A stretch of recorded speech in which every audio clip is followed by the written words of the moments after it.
This may sound insane, but I'm just going to throw it out there. What if the most radical thing you can do today is rest? Not recharge, not to be more productive, but simply to claim rest as your birthright. Using rest as your form of rebellion against everything that says you're not worthy unless you're doing more, producing more. And that's today's topic. Welcome to the Hello Well with Danielle podcast, your weekly mental vacation from the daily grind for busy women who just need a moment to pause, breathe, and woosah. I'm your host, Danielle Washington, on this journey to living Hello Well. And today we're talking about rest, not as being lazy if you do it, not as it being something that feels like a luxury, but as a revolutionary act. Let's dive in. Right now, women have done so many things. We think about what our moms and our grandmothers did, but we're still facing our own pressures. In today's world, we're navigating so much from systematic pressures, climbing ladders, breaking glass ceilings, managing our families, and trying to show up for everyone in their world and their mama too. Rest has become this thing that we feel like we need permission to do it. Even then, it's still seen as lazy, being lazy. But let's be clear in this conversation. Rest isn't laziness. It's revolutionary. Historically, Black women have never been allowed to rest. During slavery, rest wasn't a right. It was stolen along with our autonomy. And even now, rest seems like something we feel like we have to earn, justify, or explain. The modern day grind culture expects us to be strong women. We're expected to be the strongest woman in the room. Always having it held together. We got this. We're good. We're resilient. We never let up. But with this mindset, rest has been weaponized against us.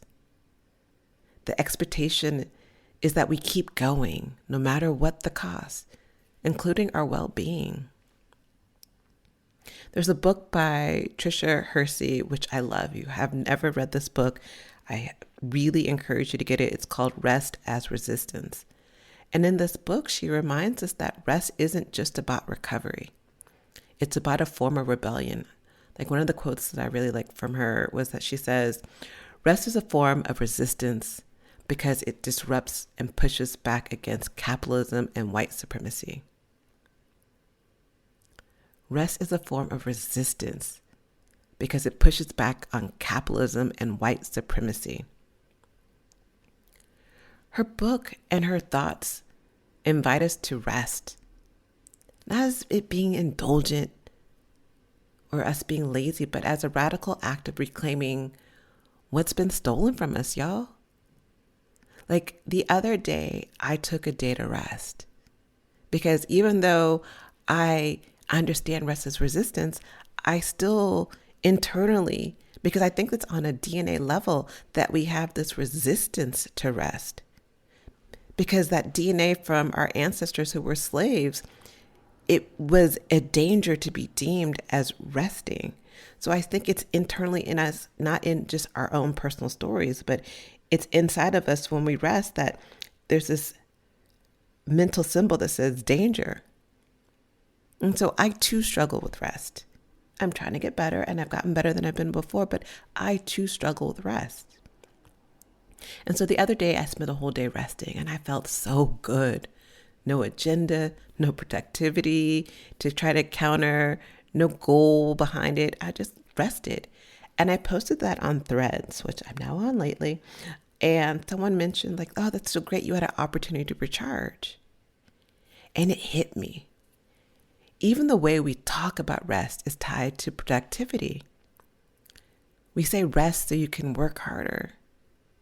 Rest so you can do more. But what if rest wasn't about doing it all, y'all? What if rest was just simply about being? about reclaiming our time, the space, that freedom to exist without any expectations. Rest is disruptive. And it says, I'm not playing by your rules. My value isn't tied to my output.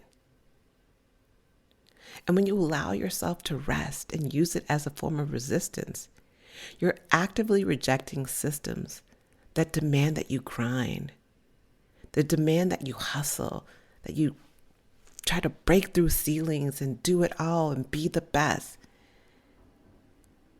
It demands that you try to be twice as good to be just deemed average. I don't know.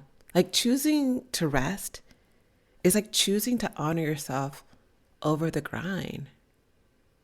It's to prioritize your well-being over the systems that really don't care about you. And that, my friend, is what I think is revolutionary. And there's different types of rest. Rest isn't just about taking a nap. There's like 7 different types of rest. I did a whole another podcast on it, but sometimes rest is more than just sleeping and lying down. Sometimes rest is, emotional, and it means giving yourself permission to feel and process things. Maybe sometimes rest is mental. It's stepping away from overthinking and that constant decision making. Sometimes rest is social. It's stepping away from relationships and interactions that drain you. And sometimes rest can be as simple as spiritual. It could be connecting with something bigger than yourself. Or it could be even sensory rest. Reducing overstimulation, turning off the TV, dimming the lights, and spending time in quiet spaces. Whatever type of rest that you feel like you need, I challenge you to try to do it.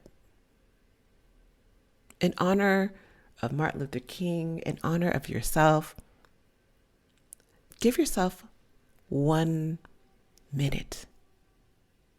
And if you want to do 30 minutes, an hour, a day, great. Whatever it is, be intentional about, I am using rest as a form of resistance, as my form of revolution, my form of liberation. So recently we just started a new segment on the podcast called What's Holding You Back? And in this segment, we talk about things that you may not realize are holding you back from the life you desire. And so this week, What's Holding You Back segment is on guilt around rest. So recently I had a yoga therapy client come to me who was struggling with guilt around rest. Like she grew up hearing constantly like, you rest when you've earned it. Don't waste time lying around. And every time she would try to take a moment for herself, because she had a family, she had responsibility, she was an entrepreneur, she'd hear this voice in her head that was calling her lazy. Like there was a strong form of guilt. And through a couple of different yoga therapy sessions, we worked on how can she unpack those internalized beliefs that were tied to feeling guilty, feeling like her worthiness and the ideal of rest had to be earned. We started off with doing movements. I used some of my favorite Kundalini yoga kriyas that I love that helped to kind of help people remove stress and that feeling of guilt, and also help release some tension in the body so the body can relax. Then I incorporated some yoga nidra practices. Yoga nidra is where the body is resting deeply, but the mind stays aware, and it feels like a guided meditation. But in the yoga nidra part of it, like we focused in on visualizing rest as a sacred space.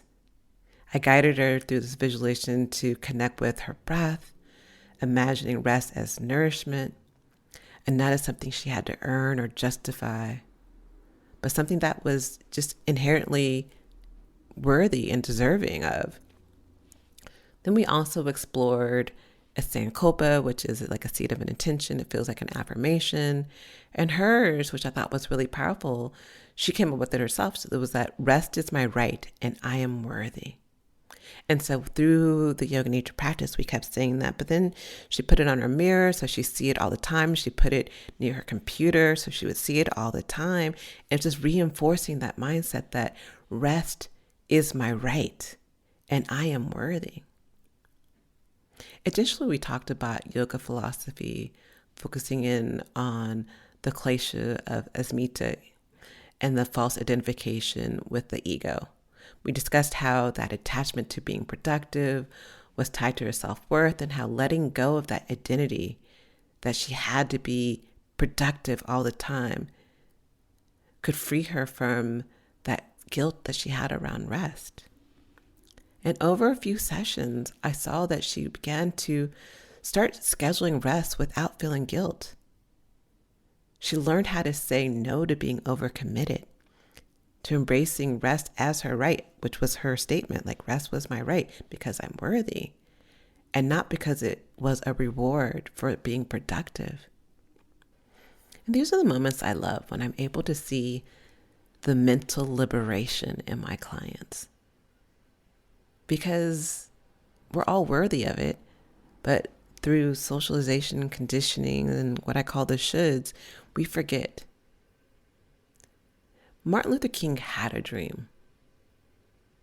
And that dream seemed hella impossible back in the day, even crazy at times. But he held on to it. And everyone else who was a part of the civil rights movement held on to that dream because they believed in the possibility of a better future for us. My dream is for us to rest without guilt, to use rest as not as a means to be productive, but as a way of being.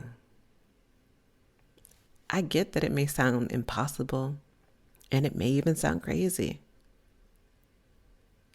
especially in a world that glorifies the hustle. But that doesn't mean it's not possible. So this week, I challenge you. What would it look like to rest? Not to prepare for the next day or for being more productive or quote unquote recharging so you can produce more, but simply because you're worthy of it. If you're ready to rest and reconnect and reclaim your energy, I invite you to join me in July with the Black on the Mat Brazil retreat. We're spending 9 days of yoga, community, connecting to the Afro-Brazilian culture. We're having spiritual sessions. We are doing Black history tours. We are experiencing and making the food. There's cooking lessons, dancing lessons. And it's just a vibe. And it's an opportunity to be unapologetic about resting in one of the most beautiful places in the world. We're going to be going to Bahia region of Brazil. You can check out the link in the show notes to reserve your spot. This is a small group because we wanted to make sure that this was limited so you can feel and allow yourself to use rest as a form of radical resistance. So I hope to see you there. But until then, I'll see you guys next week. Ciao.